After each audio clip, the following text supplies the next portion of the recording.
Welcome, everybody, to Congregation Va-Dor's Touch of Torah with Rabbi Barry Silver, our spiritual leader.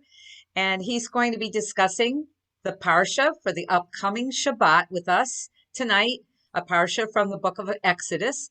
And take it away, Rabbi. Thank Well, you all for joining. Thank you very much. For some reason, I misplaced my computer. So I'm now appearing by phone. That's why I look a little different, maybe a little more remote, but it's nice to be here with you. This passage in the Torah is a really great passage for this Shabbat, because this Shabbat, we're having a very special service. We're going to have a magical evening with some magicians. We're going to express our solidarity for the people of Ukraine. We're going to comment on the Jewish community out there. And so we're going to take a lot of time doing these other things. And so it's good that we have a passage with very, very little meat in it. If you'll pardon the expression, even though I'm a vegetarian, there's just not that much edifying material in this passage, unless you happen to be a haberdasher. If you're interested in clothing, wardrobes, then this passage is for you. It talks all about the vestments, which is a fancy way of saying the clothing for the priests. Talks about all those accoutrements, which is a fancy way of saying his ensemble, all the things that go with it. He's got a breastplate, he's got an ephod, he's got a headdress that he wears, he's got a sash, and all of them have to be according to certain regulations. And it talks about Aaron and his children. And it also talks about the accounting. If you're an accountant, you would probably like this passage. It talks about balancing the books, bringing in enough money to pay for all these different things. And it might have been a very fascinating passage 2,000-3,000 years ago, but right now it doesn't really offer that much. So it's a good passage for this Friday, so we can speak about some other things.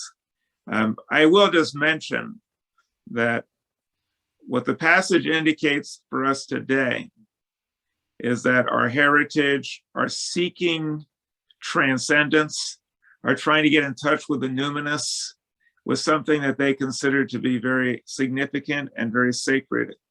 And so they enacted a whole bunch of rules and regulations to try to make that happen.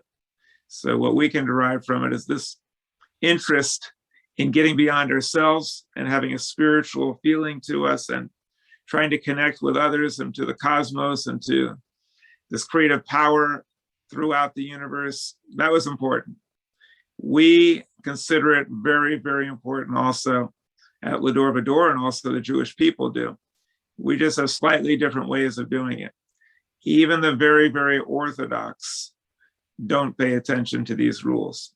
They don't wear a breastplate. They don't wear this headdress. They don't follow all these regulations. Why not? You'll have to ask them. But these rules have given way to other avenues, other approaches to holiness, and how we can try to achieve that in our lives and on Shabbat. So that's really the significance of the passage, which also indicates the fact that Jews have changed and evolved, and what was highly significant back then might not be so today. And some of the things that we consider of great importance today, they never even heard of. So that's all I have to say about the Torah. If anybody else wants to share anything about the Torah or any questions, I'm all yours. I do. The breastplate had something about it that there was. I remember from before when you spoke of this about a year ago. There's 12 tribes maybe on the breastplate. Yeah, you got a good memory. Yes, there's 12 tribes. They all have little insignias, and they also have something obscure called the Urim and the Tumim. Urim and Tumim were on the breastplate, and they are a way to practice what we sometimes call divination. Divination comes from the word divine, which has two meanings in English. Divine means godlike, and to divine also means to try to understand and read the tea leaves. So in Spanish, adivinar means to guess. So these items on the breastplate, nobody knows today. Scholars don't know exactly what they were, but they were a means for divination. They're a way that the priest believed that he could, kind of like the oracle at Delphi, he could find out the future and conduct prophecy through the Urim and the Tumim. And scholars are really curious as to what exactly they were, but nobody actually knows. We conjecture the word Urim sounds a lot, it's plural, im is plural, it sounds like or, which means light, which is also related to oro, God, or aura, a light around. So Urim might be some kind of light or some kind of resemblance of the sun, perhaps. And Tumim, we don't know, other than tam means simple, but ta'am also means reason. Ta'am means reason. So maybe it was a way of reasoning and a way of connecting with nature. We don't really know. But yes, that you have a very good memory, Sharon. That's correct. And the name of the parsha, and what does that mean? The name of the parsha is called PEKUDAI, which reminds me of being pikayun and picking apart all these little aspects. PEKUDAI means the accounting. Pekudim means accounting. PEKUDAI means the accounting of. So it says, it starts out, Ele PEKUDAI Mishkan. Mishkan is a sanctuary. These are the accountings of the sanctuary. In order to come up with a name for the parsha, the way they do it, they take the first significant word in the parsha, and that becomes the name of the parsha. So the first word is Ele. That means these are. Well, these are not, it's not a significant word. You wouldn't want to call a parsha, these are. So they go to the next word, PEKUDAI, the accounting of Hamishkan. So PEKUDAI is the first word of significance. So that's the name of the parsha. I will do an uncharacteristically quick rendition of the parsha. I will read it. I'll give it its due. And then I'm going to move on to talking about Ukraine and the Shabbat and other themes of Shabbat. Me again. I know you know, Sharon, but just so everybody else knows, this week is Shabbat across America. So very significant. We're trying to get people to show up at synagogue or in the park or wherever to celebrate Shabbat who usually do not. So therefore, I'll take a little time in the inspirational message just to give some general concepts about Shabbat and how Shabbat might be interpreted and understood in the modern world in ways that might have more relevance than most people are used to. Going back to what you just said about how they named the parshas. So Yeah. I've noticed that sometimes the name of the parsha might even be on the second line, like maybe 10 words in. It's possible. There'd have to be a whole string of words that aren't really all that significant or don't really give a concept. Like, for instance, a lot of times the parsha will start out like this. Vayidaber Adonai el Moshe lemor. And God said to Moses as follows. And then it'll say, like, Daber el bnei Yisrael, speak to the children of Israel and tell them, and then boom, then it tells them something. And then you go through all of that, and then you get to the name of the parsha. So that, yes, that does happen sometimes. Okay, good. I didn't realize that. Okay. Yep. Good. All right. Anybody else have great questions, by the way? Okay, Anybody else? So I've got it on gallery. So if anybody wants to unmute themselves, go right ahead and ask anything about the parsha. Or let's keep it at the parsha for right now. And then if we want to move on, we can move on to other things. Anybody else have anything they want to share about the parsha or questions or? Rabbi, I have a question. Yeah. I have a lot of questions about my religion and things like that. And part of it has to do with the hypocrisy of what I consider the Orthodox. Now, you said before that they somehow justified that they weren't following the explicit language of the Torah. Am I correct? Yeah, correct. How do Yes. they justify that? I don't understand it. I mean, they justify everything I see. Can I answer? Yeah. Can I answer what I think that Rabbi Zvi would say? The temple, yes. When the temple is rebuilt, then they have to do it again. And the temple has not been rebuilt. And now the temple can't be rebuilt because the Muslims have their temple on the same ground in Israel. Well, that's an explanation they give for some of the things. First of all, let me just address the question, okay? You won't find too many rabbis who are openly as opposed to the Orthodox ideology as I am. Okay, so I'm very strongly opposed to it. I not only disagree with it, I find it harmful and in many cases dangerous. However, as opposed as I am, I would use a different word. Well, you could use hypocrisy in many cases, but I tend to try to put people in a positive light, even though I'm very honest about my view of the ideology. So hypocrisy carries a very, very negative stigma. And certainly there are people who are hypocritical in the Orthodox world, and there are some hypocrites in the Reform world either, but also people who say they're for something and then they're not. But hypocrisy is different than inconsistency. Hypocrisy is when you act like you're self-righteous and you're really not. And many Orthodox are. They are that way. They are hypocritical. But like I say, there's people in all fields. What you're referring to, though, in this case, it's not hypocrisy, it's inconsistency in that they say that they take the Torah literally, but the Torah says something and then they're doing something else. I would call that, I don't like to be too harsh on people if I can avoid it. So I would say it's inconsistent. What Sharon's saying is correct when it comes to animal sacrifice. You ask the Orthodox, well, wait a minute, there's like hundreds and hundreds of rules dealing with sacrificing animals.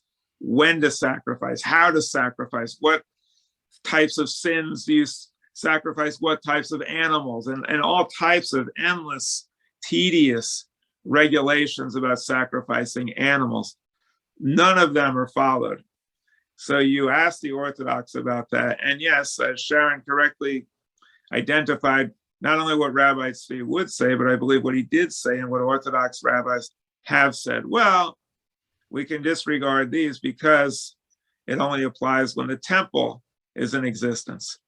That sounds plausible until you think about it for about 1/10 of a second. And then you realize that whole explanation is nonsense, because what they're saying is, well, these sacrifices were made in the temple and there's no temple now, so how could we do it? The problem with that explanation is that the rules regarding the sacrificing of animals was made by Moses supposedly in the desert. In the desert, there was no temple. This was centuries before the temple was built. They had no temple in the desert. So it doesn't make any sense to say, oh, these only apply when the temple exists. It's nonsense. Not only that, but it doesn't say anything about in the Torah, these are the sacrifices that apply to the temple. It doesn't say that. It just says these are the sacrifices. Once in a while, it says something about a sacrifice in a place to be designated for that purpose. But again, it doesn't say anything about a temple. It doesn't say anything about Jerusalem. So that explanation doesn't work. The other problem is that there's a whole bunch of commandments, hundreds of other ones, that have nothing to do with animal sacrifice. So you're supposed to disrespect or stone a disrespectful child, stone a woman if she's not a virgin upon marriage, stone a guy if he's picking up sticks on the Sabbath.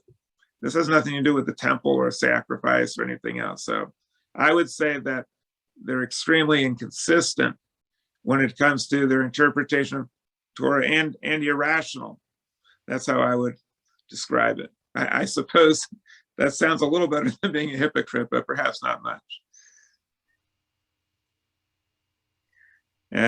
Anybody else? Or did you want to follow up on that? How do you find these explanations? I am not satisfied with anything because they seem to do what they want to do when they want to do it, as long as they can figure out a way around to get there. Yeah, you know, they can set a device to go off in 5 minutes, but they can't turn it on Shabbos. Well, that's the other thing I mentioned before. That's based on the passage last week where it says that you can't create a fire on the Sabbath, but an electric light is not a fire. There's no way, shape, or form that that's a fire. So it doesn't make any sense at all. So yeah, most of the rules make no sense. And to me, the problem is, I analogize it to junk food. When you're hungry, you want something nourishing to eat, and it makes your body healthy. When you feel spirituality and want to connect and do something that's righteous or good, if you do something that's irrational, it's just some rules that don't make any sense, then it's going to stop you from figuring out what you really need to do to connect with this awesome power that's around us, to connect with other people around us, and to make a difference in the world. It's kind of like eating junk food. You eat junk food, it tastes good, it's satisfying, but it doesn't do anything for you, and it's not healthy. So it's the same thing with spirituality. If it's junk spirituality or irrational spirituality, instead of doing good things to connect, you do things that don't make sense. And one of the worst aspects of it is that not only are these things not of any benefit to anybody, not only don't they make sense, but then the practitioners of it have the chutzpah to look down on everybody else and say, you're all wrong. We're the only ones who are right. Everything else is wrong. We're the Orthodox, which means the true teaching. And everybody else, you're all inferior. And oh, by the way, we're not going to talk about it with you because we're not going to allow ourselves to be in your presence in a synagogue because what you're doing is anathema to us. So that's why it's very problematic. And that's why it's hypocritical, Rabbi. Yeah, well, I won't quibble with you if you want to use that word. And many times, well, I would agree with you. And with many people, it's extremely hypocritical. So I wouldn't disagree. All right. But the solution to all this is dialogue. It's talking to each other, trying to make sense of it, and using the rational mind to understand. The rational mind is like medicine for everything. Once you apply the rational mind to anything you're doing, it fixes it and makes it better. So I think that's the solution. And that requires dialogue and openness and the ability to reflect upon your ideas and challenge them. That's what we need. Orthodoxy specifically doesn't do that. Their ideas come from God, and there's no reason to reevaluate them. What we do at Va-Dor is we apply reason. So if anybody has an issue with me or what I'm saying, they can tell me. I'm listening. I'm glad to hear it. If it makes sense to change it, I will, or we can apply consensus, and we're free to change. That's the secret of success, the ability to evaluate and to change if something's not working or doesn't make sense. Thank you very much for your insights. Anybody else?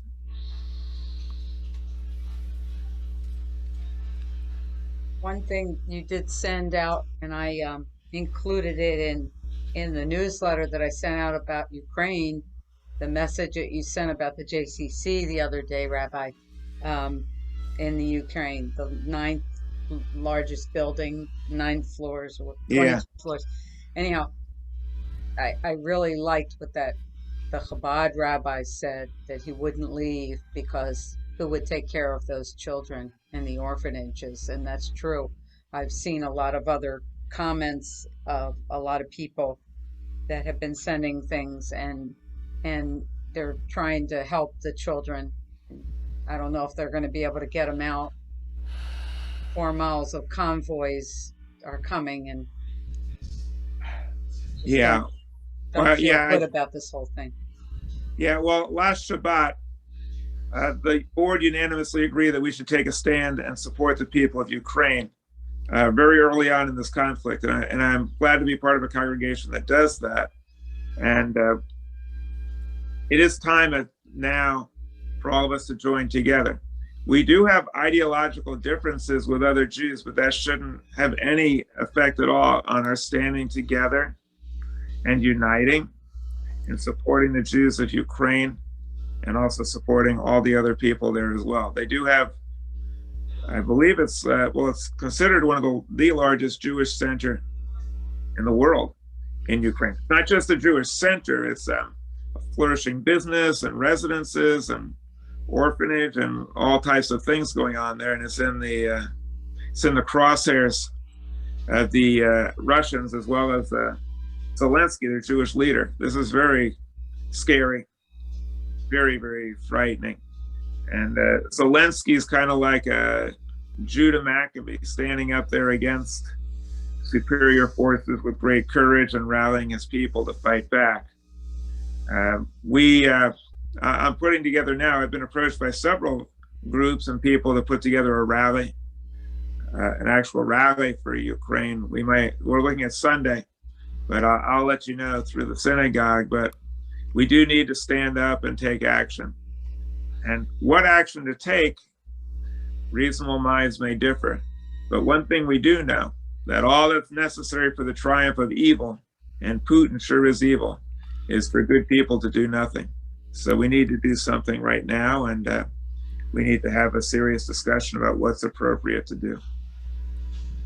Well, I think donations are needed for Ukraine to help them resettle.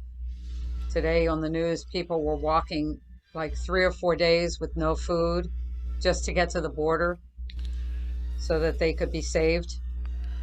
It's a really very difficult time for everybody. But I think donations is what's needed and to help them and get them food and get them passage into the free world.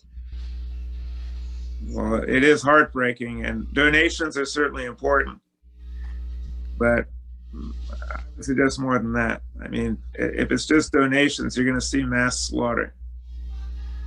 People can't get out in time, and not everybody's going to get out. And the Ukrainian people are fighting valiantly, and they need to be supported. They should not have to wage this fight for freedom against an aggressor alone. They're doing the heavy lifting for the United States and for Europe and freedom-loving people all over. They're vastly outnumbered.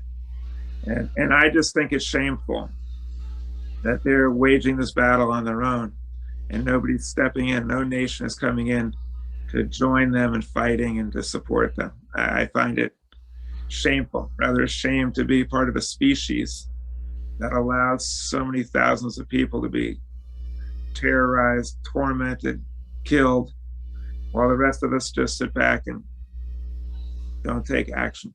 But like I say, reasonable minds may differ. Some people think we shouldn't lift a finger militarily because we'll trigger a nuclear war, and that would be far worse. So certainly, there's a lot of different opinions on this. Rachel's hand was raised, and then Stan raised his hand. So Rachel, go ahead first. Hi, everybody. Hi, Rachel. Why haven't they bombed that convoy that's just been sitting there? Yeah, I wonder the same thing. It's a very tempting target. Somebody should come along and strafe that convoy and or at least give Putin, yeah, or at least block the ability to move forward. Yeah, I agree with you. They could. There's things that they could do to block their progress as well.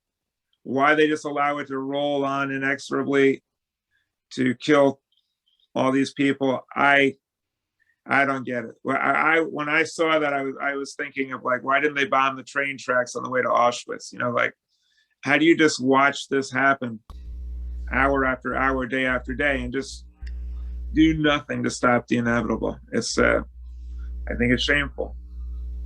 I agree. Yeah, the explanation given is that if the United States did anything militarily, it could trigger a war, a world war, and a nuclear war. That's the explanation on the other side. I don't find it satisfying. Okay, But that's but the not the explanation. United States. Why can't Israel just go in and drop a bomb? Well, the problem is that Israel's existence is very, very precarious. You know, if Hamas and Hezbollah, if they decided to launch all their missiles at once against Israel, well, I don't even want to think about what would happen. If they did that, Russia has allies. It should not be Israel. Be America and Europe, not Israel. All right, Stan next, and then Valerie, and then Harris. Go, Stan. Well, I've been wondering to myself why the United States isn't being more proactive. I mean, they've got sanctions and sanctions and sanctions, and most of it seems to be taking hold. But when there's a convoy of 17 miles long of Russian trucks, you would think a couple of damn cruise missiles could go in there and just knock that out. But I guess maybe it would start World War. But I mean, hopefully the United States knows exactly where the Russian missiles are stored. I mean, they've got sophisticated high-tech photography that takes all these photos that we see. So they've got to know where all this stuff is. So I don't know. I think the United States could do more, but maybe not sending boots, but sending missiles. Yeah, well, I agree with you. You're right, of course, that we have great intelligence. We know where a lot of the missiles are. The problem is they have thousands of them. Thousands. And the ground, the air, underwater, in many, many different places. And we could knock out a lot of them, but not all of them. And we also have air defenses, like Israel with the Iron Dome, that could take out a lot. But if one or two came through, it'd be catastrophic, and probably more than that would. So that's the problem. I think we should go in anyway, but obviously that's the problem. Anybody else? Who else? Yeah, Harris, and then Valerie. Go, Harris. Am I on? Yeah. You are. I just want to say, I thought the Ukraine did a very, very poor job in getting ready for the war, where they could have made ditches where tanks couldn't get by, or blew up bridges, or did a lot of things that would have prevented 40 miles of trucks. So that's my opinion. So on Ukraine, but it looks like nobody's going to help them. The United States is not going to help them. Biden already said that. So they're probably on their own. And I just hope they can withstand the invasion. Well, a bunch of people have contacted me to urge the government to get involved and to take a stand, including militarily. I think short of military action, which I do support, I think we should boycott worldwide every single product from Russia, including their oil. I think we should bite the bullet, never buy any more of their oil, and then they would be financially crippled. The cost of oil would go up in the United States, might go up 25 cents a gallon, maybe 50 cents, perhaps $1, I don't know. But whatever it is, we should do it. We should boycott their oil. And I believe that would end the conflict. We have to ask, what's more important? Saving lives, protecting freedom, or paying another 25, 50 cents at the pump temporarily? I think it's a no-brainer. I agree. Anybody else? Valerie, go ahead. Well, first of all, you have a government here just a few short months ago that shut down our pipeline and gave the pipeline to Russia, knowing that they were going to make a fortune selling their oil to Germany and everybody place else. Okay, so that started then. I have a couple of issues. Number one, everybody keeps saying the United States, the United States, the United States. I agree that we should be part of the issue, but you have the European Union, you have NATO, you have UN forces, you have worldwide forces that could have a coalition going in. Yes, we should definitely be part of it. There's no question about it. But it should not be the United States, because you've set up, not you, the world, our illustrious leaders for the past 30 and 40 years have set these kind of institutions and organizations up to specifically address these types of issues. And once again, everybody is being reactive and not proactive. This situation has been presenting itself for a very long time. As recently as the past 2.5, 3 weeks at the Olympics, we knew something was up. The world knew something was up. The European Union knew something was up. NATO knew something was up. The UN knew something was up. Ukraine knew something was up, and nothing that other than talk was done. Okay, so I have a real problem with that. Another thing that I don't understand, all of the NATO nations are in agreement with this situation. The government of the Ukraine, while it has to meet certain prerequisites that are put out by NATO in order to join NATO, why didn't NATO several weeks ago give what I would consider a provisional admittance to NATO pending this situation, which would then throw the Ukraine under the protective umbrella of NATO and justifiably allow NATO to go in to protect it? I don't understand who and what these quote unquote leaders, and I use that term very loosely, are thinking and doing. I just don't get it. I really don't. This situation could have been handled a long time ago before it got to this. And I agree with Harris. And not only the Ukraine, but the world needed to be more proactive, because this is not something that just happened a couple of days ago. This has been in the offing for a very long time. And I don't understand, possibly, Rabbi Barry, you could answer that question, why NATO would not give Ukraine a provisional admittance to the organization, because the government of Ukraine has already wanted to join.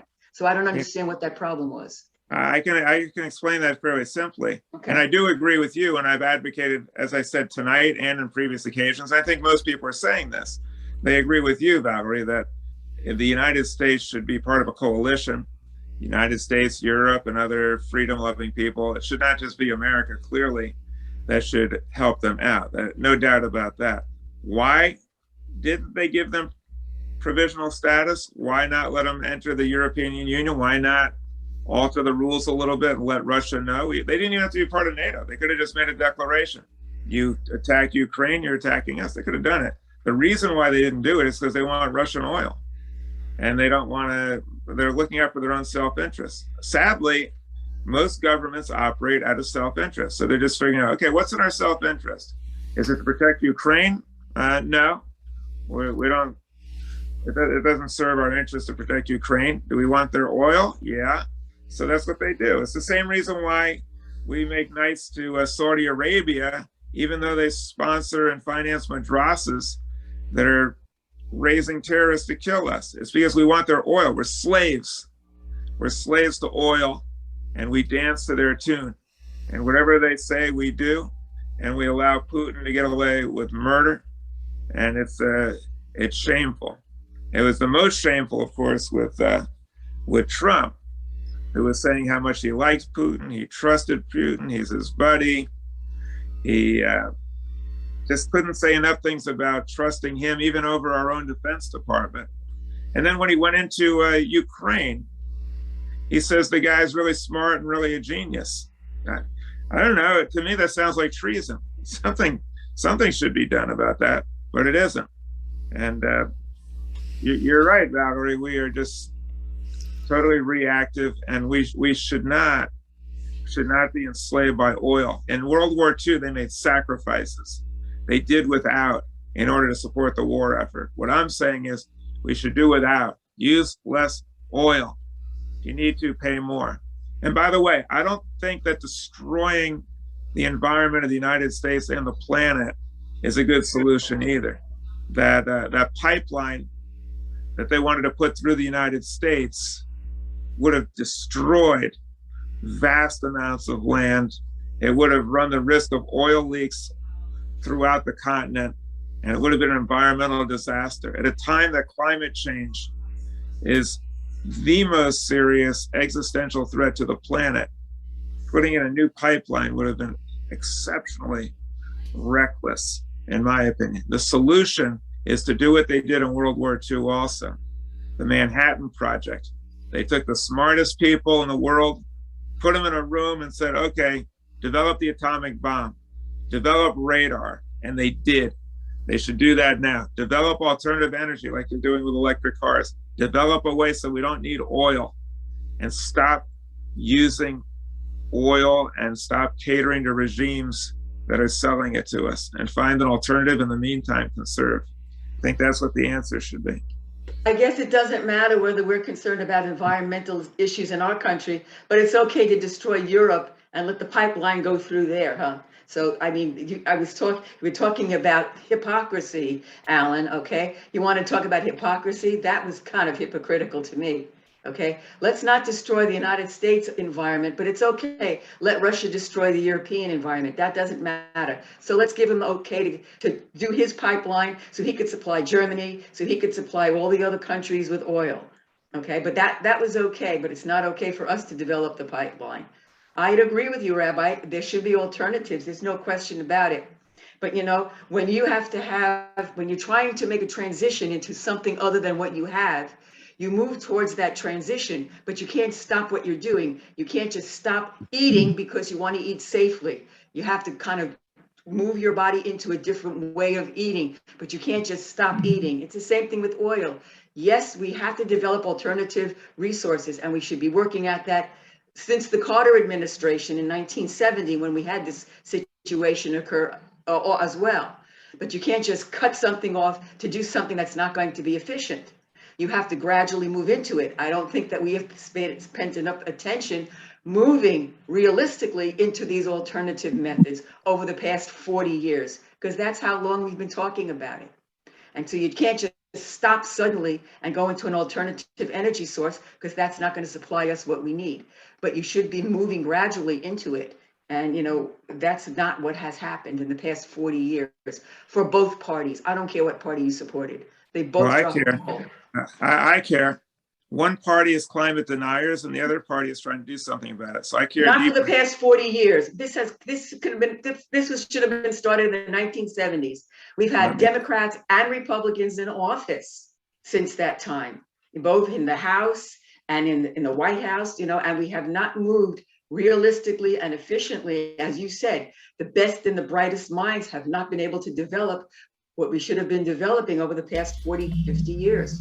I agree with you on that one. I do. Well, I'll agree with you that for the last 40 years, we haven't done nearly enough, and we've been negligent, and now we're in serious trouble. But just a couple of observations then.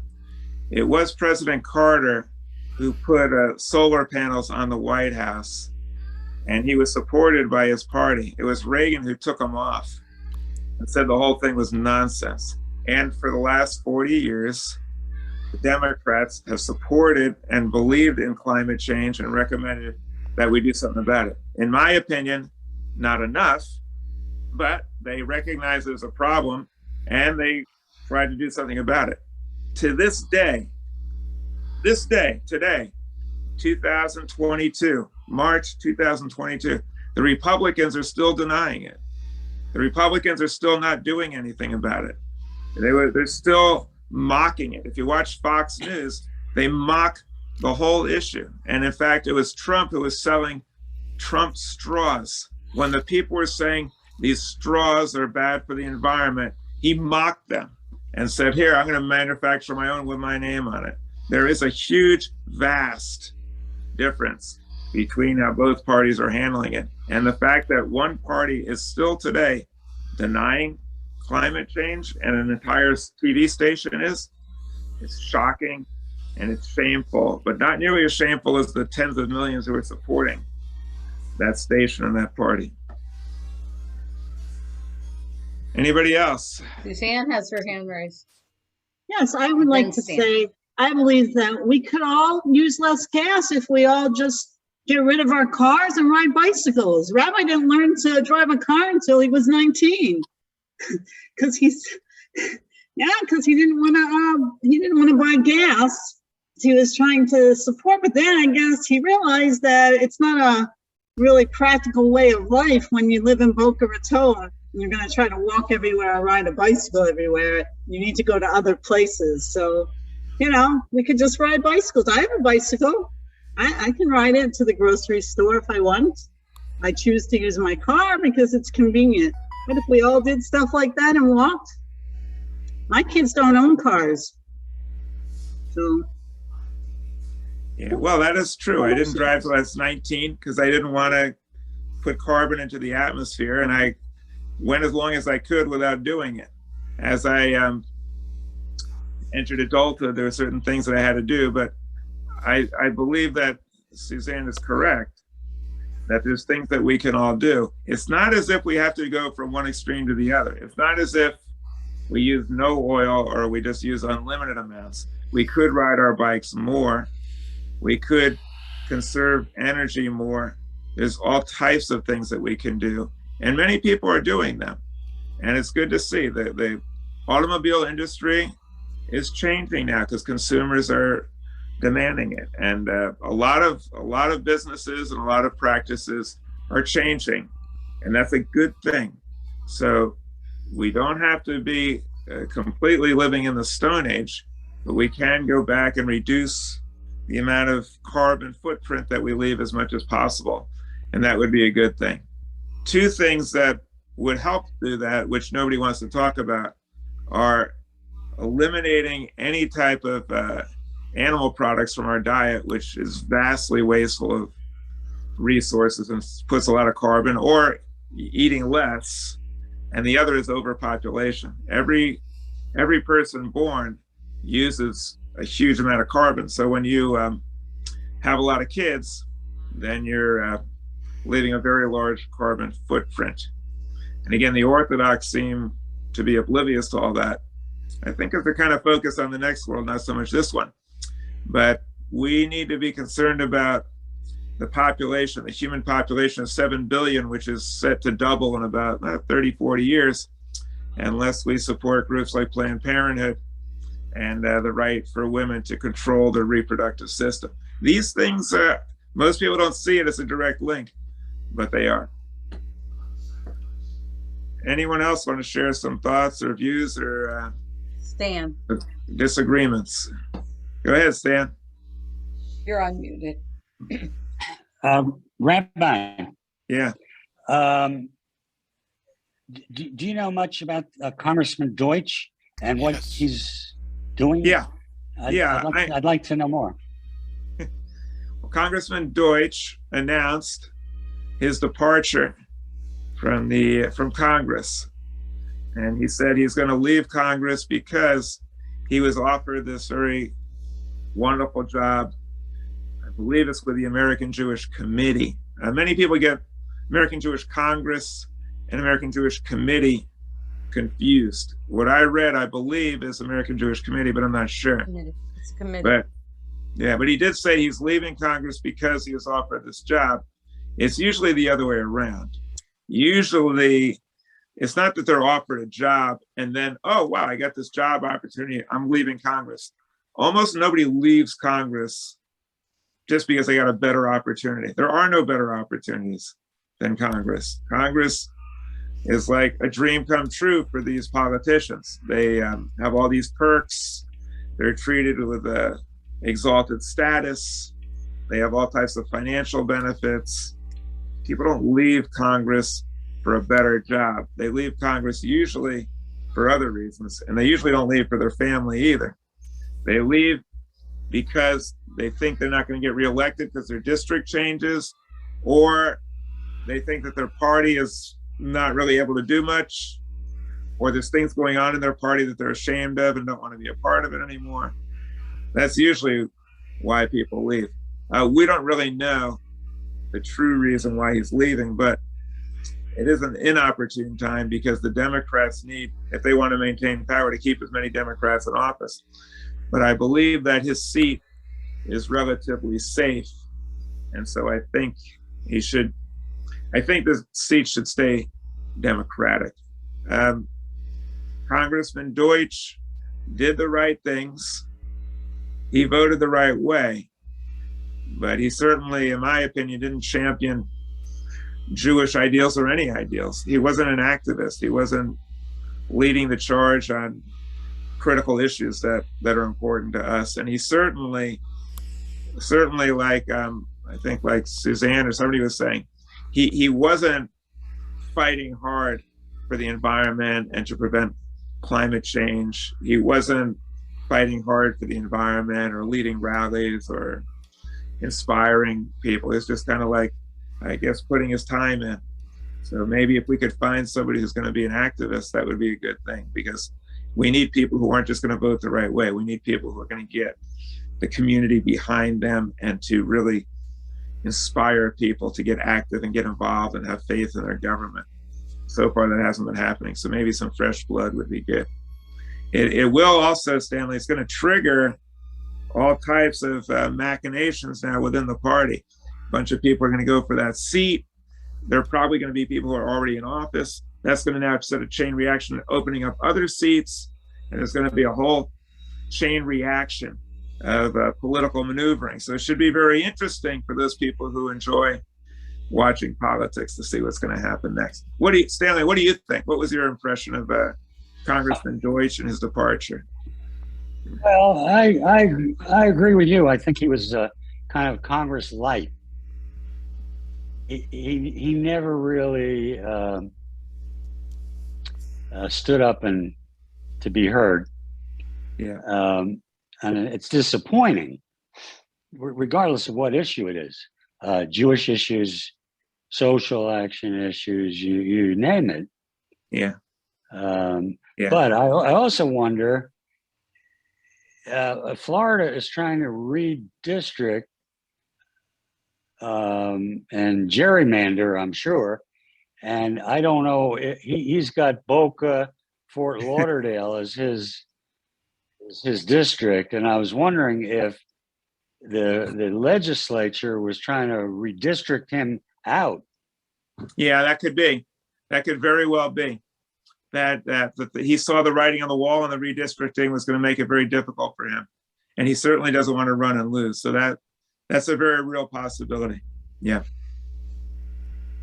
Yeah.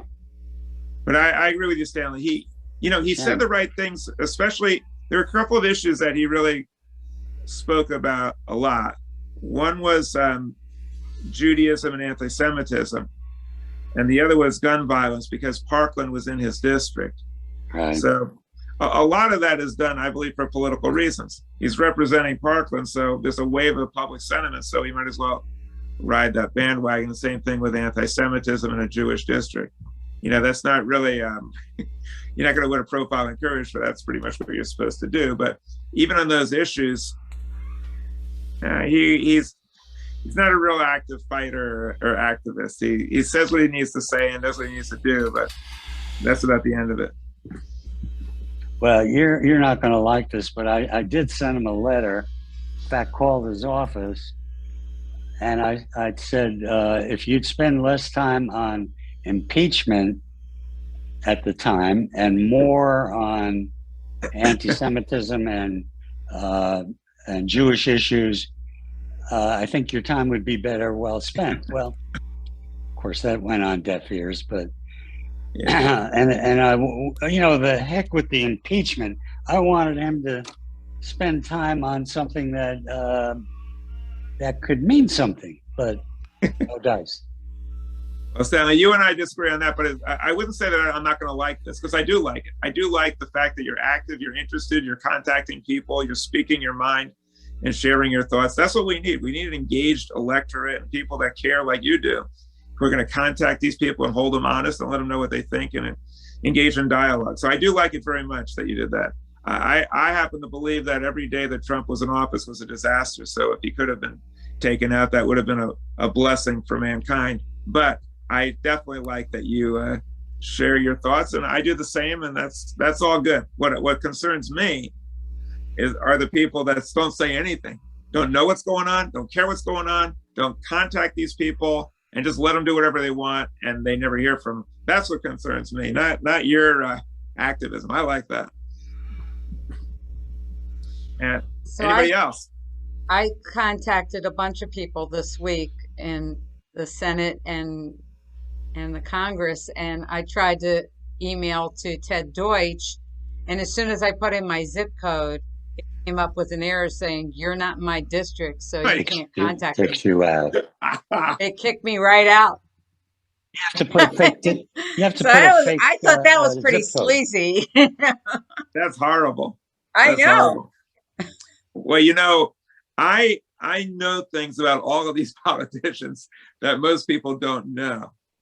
And most of what I know, it's not good. It's really not good. So when you say something like that, this does not surprise me in the least. What I feel very concerned about is you have all these politicians in Palm Beach County who get all types of money from the sugar industry and developers, and they allow them to just run roughshod over our environment and pave it over. And they're not saying anything to protect us because they want to get paid off by these donors to their campaigns. I find that the height of hypocrisy and really extremely unethical, and that's what concerns me. But I know a lot of these folks, and I know what they do behind the scenes, and most of it is not very pretty. It's kind of like watching sausage being made, and you should consider yourself fortunate that you're not an eyewitness to it. Oh yeah, I think Valerie's hand was raised first, right? Yeah. There's a something going around the internet right now that it was sent to me with regard to what's going on with it, just a general observation, and I was wondering if you have a minute and a half to just let me read it. I think, and I would like, Rabbi, I like your take on it once I read it, to tell me, you know, how true this is. And it's part comedy and part sad. It says, "To my boss." It's a letter to my boss. That's all it says. "I have enjoyed working here these past several years. You have paid me very well and given me benefits beyond belief. I am guaranteed to have 3 to 4 months off per year, a pension plan that will pay my salary till the day I die, and then pay my estate 1 year's salary death bonus, then continue to pay my spouse my salary with increases until she or he dies, along with a health plan that most people can only dream of. Despite this, I plan to take the next 12 to 18 months to find a new position. During this time, I will not show up for work unless it's convenient for me. In addition, I fully expect to draw my full salary and all other perks associated with my current job. Oh yes, if my search for this new job proves fruitless, I will be coming back with no loss of pay or status. And before you say anything, remember that you have no choice in this matter. Sincerely, every member of Congress for re-election." How true is that? 100%. Thank you. I wish people would wake up. We need campaign finance reform. We've got to take a long look at what's going on with our representatives and how we remunerate them, because they're in it for the bucks. End of discussion. I don't care what anybody else says. I'll run for office, and chances are, if some of these wackos can get in, I probably could too. And that's a pretty scary thought. Yeah, I couldn't agree more. And the public office should be something that you do because you care. They should not pay so much because you're just enticing people who are greedy, not necessarily want to serve. To call that public service, that is hypocritical. That is not public service. Public service might be incidental, but I agree with you 100%. The remuneration that they get is just obscene. And if they paid a lot less and had a lot less perks, you get people who really care. And one other thing about that I want to remind you of, when you treat these people like icons and they get so many benefits and perks, what you're doing is you're creating in them this insatiable desire to stay in office. To stay in office requires a couple of things. One, you got to sell your soul to the highest bidder, which are lobbyists. And two, you got to vote, not your conscience, but you have to vote in ways that are political so that you stay in office. And you have to play games with the hierarchy and with other people so that you can stay in office. You see, if you rock the boat, buck the system, and you're a pariah, the rest of the crowd will go after you and take you out. So you got to play and go along. I know that firsthand. I was in office. And this is something that's shameful, and it creates an atmosphere where good people are not going to speak up. And that is a very dangerous situation. So if I send this to you and you want to get it printed in the Jewish Journal, do you think they would print something like that, even though it's the truth? The Jewish Journal might print it. Yes, they might print it. The Post, the Sentinel, they would. And I know of another news outlet that might do it. I think the newsletter of Va-Dor. Well, I'll send this to you and I'll let you use your judgment. I'll use whatever influence I have. You'll find out how much that is. But if you want to send it to me, I will highly recommend that it gets put out on our newsletter. By the way, I truly value your opinion, especially on this issue. I think it's extremely critical what you're saying. It affects everything else. But I think other people should be encouraged at Va-Dor to write their opinions and things, and we could send it out there. Send it out and let people hear what other people think, because that's a great way to increase our knowledge. So thanks for sharing that. Anybody else? Go ahead, Harris. Let's close out this meeting tonight. Go ahead, Harris. Unmute yourself. Let me unmute for you. Oops. Post had an article, and their concern was, can you hear me? Yes. Yes. It's one less Jew in Congress. That was the Jerusalem Post concern. That and probably nobody ever resigned Congress to go out and get a real job. Right? That's right. I doubt it. Well, why would you? I mean, if I had a job like that, I'd stay in it till the day I died, and then all my descendants would benefit by it also. But there's one problem. I retired from the city government, and it's boring working there. You give me that kind of a perk, I don't care if I'm bored to death. It doesn't matter to me. I'll take that job and I'll sit there and do nothing, which is basically what a lot of people do. Well, look, I've been in office and I've seen other people in office a lot, and most of them are really, they get high on the power and the influence and the prestige, and like you say, nobody really gives that up for a real job unless there's some other ulterior reason that they're never going to tell you. So a lot of the Democrats are getting frustrated because they don't feel like they're being able to accomplish that much. But there's stuff going on, and also what they do is they trade their influence with Congress for a very, very lucrative job. So like you say, Valerie, they're getting paid all types of stuff by the government, and then they go out, and because they're Congress people, they can influence other Congress people. So they're extremely valuable as a lobbyist. So they get hired by some group that wants to have influence, and they're paid a lot of money to do that. So they're kind of like trading on their position in order to make a lot of money.